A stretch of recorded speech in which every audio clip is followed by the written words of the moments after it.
Welcome to Digitally Creative. I'm your host, Vincent Ferrari, and joining me this week is no one. Unfortunately, my guest got sick, and she couldn't make it this week, but she will be here next week. We've already confirmed everything. She's definitely going to be on the mend all week, and I hope she gets better very soon. I'm not going to tell you who the guest is because you never know, but she is coming next week. She was very apologetic, and I feel very bad for her. Plus, I'll be honest with you, I don't particularly want sick people on the podcast. I mean, that stuff travels digitally, like right over the internet. Haven't you ever heard of computer viruses? Yeah, you could stop groaning now because it just doesn't get any better than that. But I decided to take the opportunity this week to do something I don't get to normally do on this podcast, which is feature a few YouTube channels that I really enjoy that are art, creativity, or just really good content creators. And all of that stuff is stuff that I like to watch. So when I was coming up with a list of people that I could share with you guys who you may or may not already know about, I was trying to come up with people who hadn't been on the show. That was requirement number one. So I don't want someone you've already heard from here. Just go, hey, look, remember Peter Brown? Yes, everyone remembers Peter Brown, right? So I wanted to come up with a list of people that haven't been on the show, and none of these 6 people have been on the show. Somebody I haven't already mentioned in the past, which is also important to me because I don't, like I said, I wanted to turn you guys on to some new people, but these are people who I haven't had a real chance to talk about, even as thing of the week. And number 3, I wanted them to have a regular upload schedule. Now, one of these people doesn't necessarily have a regular upload schedule, but their work is so amazing. It's worth the wait for their uploads. So, and I'm pretty sure he's uploading on other platforms, but that's neither here nor there. Point being, I wanted this to be something unique, not just the same rehashes of me telling you how amazing, all the people you already know and watch are, because there's a lot of overlap in this community where we all watch a lot of the same people. So if I can turn you on to somebody new, I feel like I'm doing something much more important for you than just showing you the same things you're probably already watching anyway. So let's get to the list. Let's just get right into it. The first person on the list, the YouTube channel is called Bellamena. Bellamina, I think her real name is Marissa. She is an artist, a young artist. As Kathy said, she looks like she's about 18, and she's probably at best mid-20s. Like, she's very young, but she's very talented, and she has a really great camera presence. And she does a whole lot of interesting stuff. Um, Mostly, well, you know what? I'm going to let her tell you what she makes, because she actually has it on her about page on YouTube, which is very nice. By the way, that about page on YouTube is kind of important, guys. If your YouTube channel doesn't have an about page, it actually says anything about your channel, you may want to rewrite it a little bit so people know what they're watching. But her about page says, I make stuff and I talk about stuff. Sometimes I do that at the same time. Draw Your Journal by Bellamina, that's her book. Sewing stuffed animals, finishing childhood art kits, painting, squishy makeovers, Top Chef squishy makeovers, thrifty flips and makeovers, wreck this journal, and create this book. And her upload schedule says Sundays at 2 p.m. Eastern, and she pretty much is dead on the money every week, 2 p.m. Eastern. Her videos are a hell of a lot of fun. They're very light. There's no heavy duty, hardcore, deeper messaging. It's just a really good art video. One of the things I love about her videos, she did a while ago. She hasn't done one in a while, but she did a while ago a series of redoing her childhood art kits. And when you see her do them, you realize how bad these art kits actually are. She had been stashing them away for years and years and years in what was going to become her renovated studio. And those art kits have basically become fodder for the YouTube channel, which is great because she found a whole bunch of them when she was renovating her new studio and decided that instead of just throwing them away or passing them along, she was going to finish the ones that she never finished. And when you see some of them, you totally understand why they never got finished. And it's interesting because we get a lot of parents, they want to encourage their kids with art kits and craft kits. And those are great, like for the most part, but some are just not that great. She's done a few where it's like, and she's actually said this in the videos, and it's fun watching it because of this, but she'll do something and she'll be like, this is a kit designed for an 8 or a 9-year-old. How is an 8 or a 9-year-old going to actually get this done? And I could totally understand where she's coming from. I mean, I see some of the kits and go, that's not a 9-year-old kit. Like, that's something I would struggle to do. So the videos are great. Her personality is great. The end results, like any other art channel, some are amazing, some are just good, some are not good, but she'll be bluntly honest. She'll actually tell you up front if she likes something or not. And her channel's just a lot of fun. It's a light, fun art and creativity channel. And I think there's a place for that where somebody can just do art and have fun and not get caught into the land of crazy navel gazing about art and creativity, which a lot of us are very, very guilty of. Looking at the deeper philosophical questions about art, creativity, making, who's an artist, and all that. How about just go make some art, do something cool, maybe share it with people so they can see what you're up to? Let's just keep it simple. And that's what she does. And that's why she was my first choice for this week on this list of 6 art creativity YouTube channels that I really enjoy. Number 2 is someone who I might have talked about once as a thing of the week on Because We Make, but that notwithstanding, it's just he's so good at what he does, and he's literally the best I've seen, as far as I'm concerned, at what he does. His name is Brad Kolbo, and he is a professional artist and illustrator. But that's not the cool part. The cool part is he reviews technology for digital artists and creatives. That's what he does. And when I say technology for digital artists and creatives, you might think cameras and that kind of, no, not that kind of stuff. Pen tablets, pen tablets, iPads, Samsung Galaxy tabs, like, phone, digital tablet type devices, phones with tablet drawing art functionality, and those kinds of devices. That's what he does. And it is awesome to watch his reviews because he doesn't just talk about the expensive stuff. Like, a lot of these channels get caught in a rut where they're only going to talk about super expensive, latest and greatest. And, oh, yeah, the expensive stuff's amazing. We love all this stuff. Of course you do. It's the most expensive. But what Brad Colbo does better than anyone else is he gives a fair shake at the low end of the spectrum, which is interesting because for some people, I might be a power user, you might be a power user, but for some people, the lower end of the spectrum is often enough, if not more computer slash processor than the average person needs. And he's done some really good reviews on off-brand tablets. Like, everybody knows of Wacom in the Cintiq line because that's the best, right? But he does Huion. He does reviews on the XP Pen stuff. He did a whole roundup of just regular drawing tablets without screens, which most people don't even talk about anymore because they're not high ticket and exciting. But for most people, that kind of tablet is actually all you need on your desk to get started with digital art. So Brad Kolbo is, to me, an essential channel if you're getting started in digital art and trying to familiarize yourself with the software and hardware and how you can dip your toe in the water without making a huge financial commitment, because he does always talk about all ranges of prices. So if you're on a budget, he's probably got a piece of hardware that you can find. And he also has a really good website that is a companion for his YouTube channel. So the website actually has all the reviews, somewhat summarized, a link to the video, and then links where you can purchase the product. So if you're into this stuff, that's a really good place to get started. I would highly recommend checking his YouTube channel out. He's also really good on camera, and he has a really engaging personality. So you don't feel like you're watching stereo instructions when he does his thing. Next up on the list is a channel I just got exposed to through suggested posts on Instagram. Oddly enough, I had never seen this guy before, but YouTube hadn't suggested him to me, which was kind of strange because he'd be right up my alley. And YouTube kind of missed the mark on that one. But he did. He does. How do I describe what he does? Well, I'll let him describe what he does, actually, because it's better that way.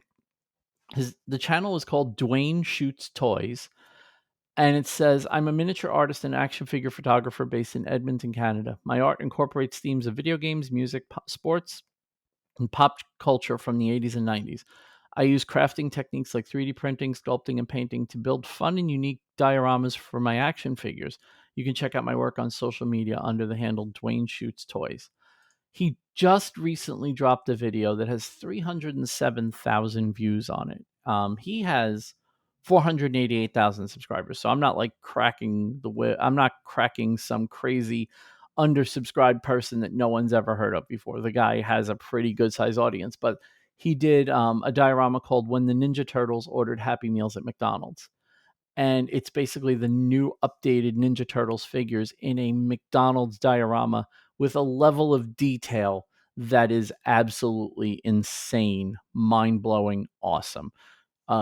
His attention to detail is, as someone who gets really uncomfortable when details are off, like, I don't know, maybe it's a spectrum thing. I don't know what it is, but I can look at something and something would just not look right to me. It drives me crazy. And he gets all of that stuff right to the point where he obsesses over those little details the way I would obsess over those little details. And I feel like there's a kind of kinship there for me. So Dwayne Shoots Toys. His last video was a month ago, and his last one before that was, well, let's just say it was quite a bit longer than that. But I do think that he's worth your following. It's so good. It's so good. I had so many nostalgic feelings when I saw the Ninja Turtles thing and watching him put together all the packaging and the inside of early, like, it looked like, I'm pretty sure it was an 80s. I'm not going to watch the video while I'm talking to you, but it was like an 80s McDonald's. So he had all the details nailed. It was really, really cool. So definitely check out his YouTube channel. He's not going to overwhelm your feed. He's not a huge uploader, but the stuff is just so cool. You have to check it out. Um, the next YouTube channel is a fellow New Jersey guy. Because you know me, I love New Jersey guys. I happen to be a New Jersey guy, and I am a Jersey boy, contrary to what Kathy will tell you up and down that I'm a Brooklyn boy who transplanted to New Jersey. No, I am a Jersey boy until something changes. That being said, the channel is called VWestLife, all one word. And he talks about what I love about this guy. You know when somebody's doing a thing where they found their niche, like, and they're talking about something that's just like so exact and so specific that no one else would talk about this, but they're interesting because they're passionate about it. So this channel, VWestLife, talks about, and I'm going to read his description, but we'll elaborate a little more on it in a second. It says demonstrations, reviews, and tutorials about computers and electronics, also featuring stereo equipment, electronic gadgets, classic video games, cars, radio, videography, and more. If you enjoy my videos, please subscribe to my channel. Okay, so VWestLife, you could just go, oh, okay, so he's like a tech channel.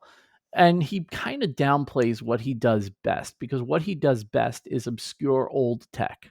He just recently had what was called TV for the Blind, which was really, really cool. It was a whole video about about this class of devices that used to be made by a couple of manufacturers that would essentially give blind people television without the screen. So they picked up the audio feed off of TVs, and you dial it the same way you dial a TV, but instead of getting a picture, you would just get the audio from it.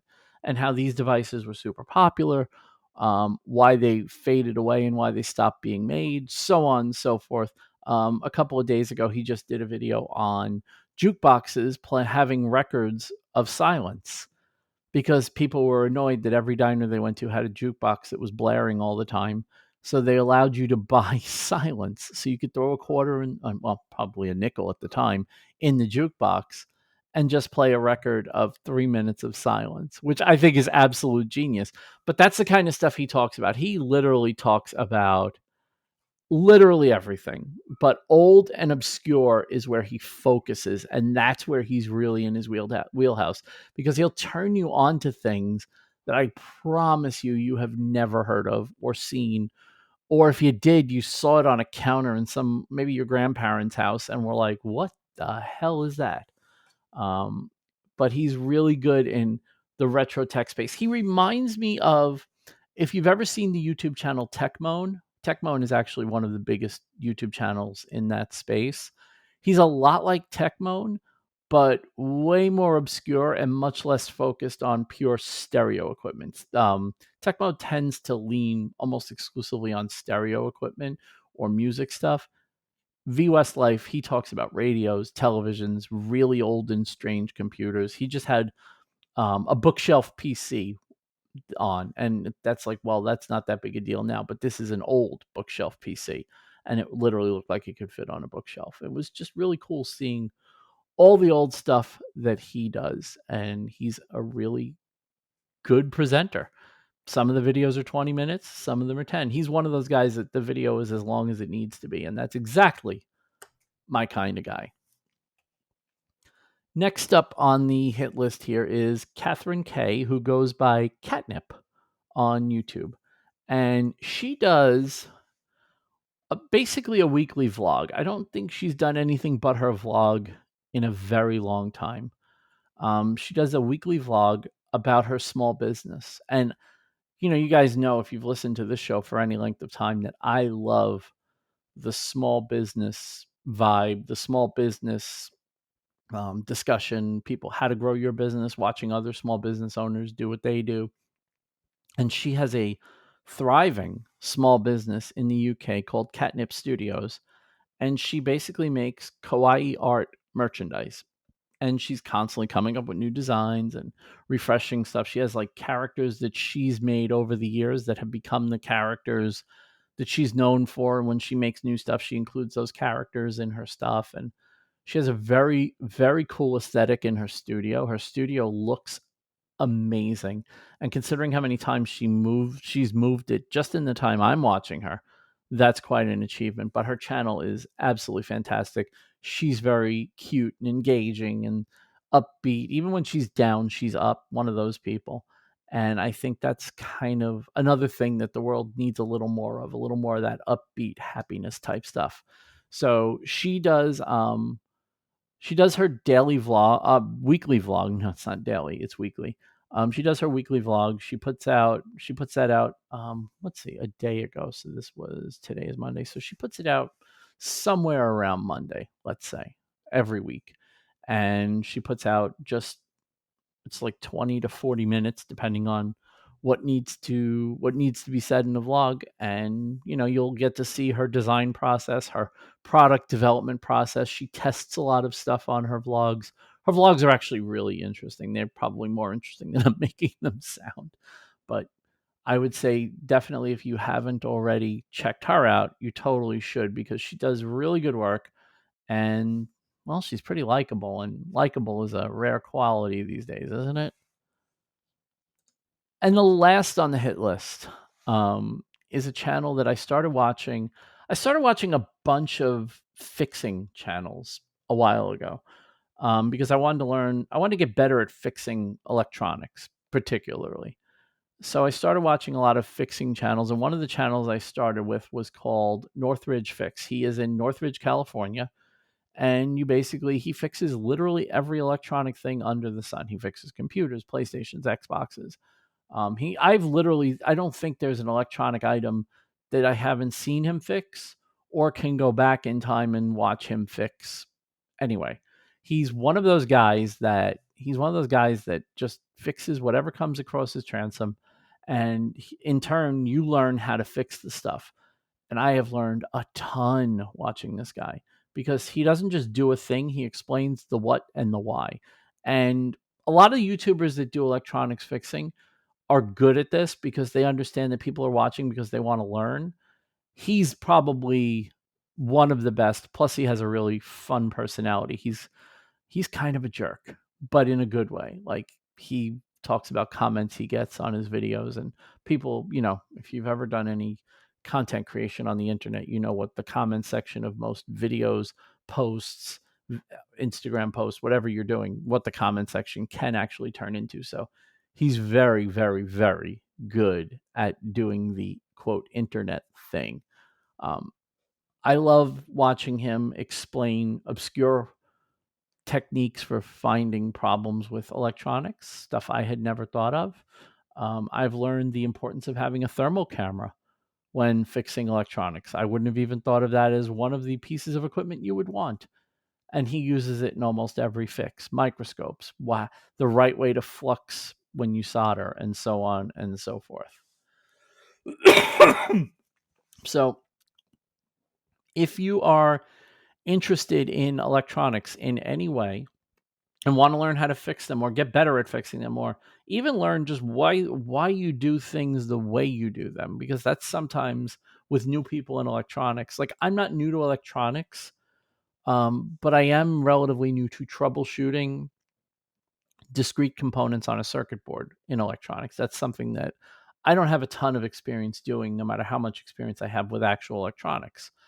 And learning how to troubleshoot these problems, and I know how to work a multimeter, but now I feel like after watching channels like his, now I feel like I really know how to use the multimeter the right way to get the most out of it, to not just check for continuity and make sure this trace works, and check for resistance and make sure this resistor isn't blown, and so on and so forth. So if that's something you're interested in, he's worth watching. His videos, another one who the video is as long as it needs to be. Some of his videos are 7 minutes long. Some of them are 20 minutes long. It all depends on what he's fixing and what he's trying to accomplish with each fix. And I've seen him fix some things where he started out and he was even like, I don't know that we're going to be able to fix this, but we're going to film this anyway, and we're going to see what we can do about it.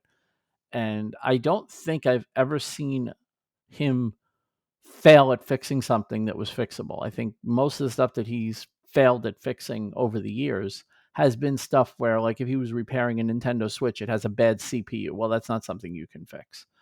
If it's a chip that he could take off a donor board, he can fix that. But if it's, something major that needs a custom part, that's not always fixable. Other than that, the man is, I don't want to say Rain Man because that has connotations with it, but I do think there is a certain amount of Rain Man level focus that goes into his videos. And I love his channel, and I definitely think you need to be checking him out. It has hit that time of the show where we get to thank the people who support this show financially. And those are the people that keep the lights on here. And as you can tell, the lights are on. Well, that's an open window, but you can tell that the lights are on because I am not in darkness. Actually, you can tell that the lights are on because I'm recording. And if the lights weren't working, well, this computer wouldn't be recording, would it? Anyway, the people that support this show financially are Big Al Schultz from New York Woodworks, Scott Oram from Dad It Yourself DIY, Ed Swanson from Ed's Clocks and More, Nick Birchtold from Birchtold Design Build, Tori Decker of Tori Did It, Jake Drews of Make with Jake, Meg and Chris from Onyx Designs Woodwork, Christian Neary from Warren Works, Ken Madden of Mad Case Studios, David Wood of DW Wood Builds, Dean Duplantis, Chris Rayleigh of Route 9 Signs, Jeff Stein, aka A Weird Guy, who, not to divert too long off the people that support this show financially. However, if you haven't seen what Jeff just made on his rotary CNC, the skull lamp, and you haven't been following my Instagram or his, you need to go follow A Weird Guy on Instagram and check out this lamp that he made. It is unfreaking believable. It's one of the coolest pieces of art I have ever seen. And frankly, I think if you made him a good enough offer, he might sell it to you. You probably should make an offer on it if you like it, because it ain't going to be another one. Kim and Garrett from Kim and Garrett Make It, Rory Langefeld of RLL Woodworks and DIY, Robert J. Keller, Brian Arsenault, the Seven Hills Maker, Dave Bauer of Dave Bauer Art, Donald LeBlanc of Fun with Woodworking, Ross Cave, Jeremy Spees, Grant Alexander of the Clamp Podcast, Brad Harrison of Brad's Customs, and Billy Polton of Polton Projects. These are the people that make this show possible week after week, and I appreciate them tremendously. If you have the inclination, you can head over to vincentmferrari.com/support and support the show that way, or leave a review, share the show. I've been getting some really good guest suggestions, and obviously if it's somebody I don't know that well, I have been doing my research, so to speak, and finding out if they would be a good fit for this show. So even if you sent it and I haven't used it, doesn't mean I won't. I'm just digging in to see if they would be a good fit. So you guys are sending in some great stuff, and I appreciate that. But write a review, share the show, do something, put the show out there, even if you can't support it financially, which I know is not for everyone. Believe me, if anyone understands about not being able to support shows financially, it's me right now. So all of that to say, thank you for whatever you do to support the show and help it grow. Before I move on, I do want to make one little minor announcement, and that announcement is this weekend. As I'm recording this, it is September 19th, on Saturday of this week, 2 p.m. on nomoregamesradio.com. I will be doing yet another power hour for the radio station. So, and this one's going to be really interesting to music geeks out there. I don't want to give away the whole concept, but let's just say it heavily involves transitions. And I'm very excited about being able to do this. I haven't finished the playlist and the recording yet, which that is what I'm going to be working on today and tomorrow, and I'm going to have that done. But it will be on Saturday at 2 p.m. So definitely go check that out. And of course, if you like music at all, and you're always looking for something to listen to, something different that you may not already be listening to, check out No More Games Radio. I know I might be biased because my amazing fiance is one of the hosts and one of the managers / co-owners of the station. But you know what? It's really worth your time. They do great work. They are wonderful people, and you should definitely be supporting them. And that's why I do power hours with them, because I like giving them content. And it's also a hell of a lot of fun to be a music DJ instead of a talk show host. And the last thing I wanted to talk about before I get out of here this week is I put it out there on the Discord, and the reaction is kind of like, yeah, you're probably not wrong. It doesn't seem like there's strong feelings one way or the other, but here's what I'm putting out there. I am thinking about not doing Thing of the Week anymore. Number one, it's kind of hard to explain to a guest what it is, because most guests don't understand it. It's hard to explain to somebody what Thing of the Week is, because then they think because I don't have rules for it, right? It's whatever you're interested in at that point in the week when we talk. Most people don't really get that. They try to pigeonhole it into whatever it is that they're doing. They try to make sure it fits the theme of the show or whatever. And I try to make that something that it doesn't have to be rigidly related to the show. But it's tough to explain it to guests. Number two, honestly, after all these years of doing the show, it's starting to become a slog where every week I'm like, what am I going to do for a Thing of the Week? It used to be really easy because there was a lot of stuff I could talk about, a lot of things, but it's getting to the point now where I'm just kind of I'm not that the stuff is bad, but I'm just struggling to find things that are worth talking to you guys about. So I'm thinking about not doing it anymore. I don't know that anyone would actually miss it. One of the reasons I don't do the carousel posts for me and the guests on Thursdays on Instagram anymore is because they literally got no traction, which is fine. It's not something that everyone's interested in, but I'm putting this out there to you. If you have strong feelings one way or the other, definitely let me know. Everyone here knows how to contact me, where to find me. Let me know if you want me to keep doing Thing of the Week. I'm probably not going to bother.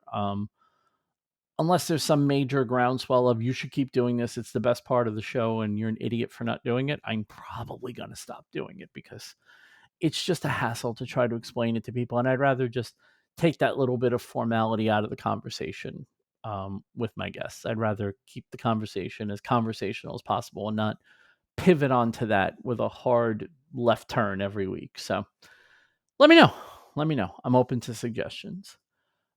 But as far as anything else, that is going to do it for this week. And I know this is a short show, but it's always a short show when it's just me, guys. That's the way it works. I will be back again next week. And like I said, the guest that I was supposed to be chatting with today will be here next week. And I'm very excited to talk about her, because she's been a huge influence on me and my career and my desire to pursue a certain career, whether she knows it or not.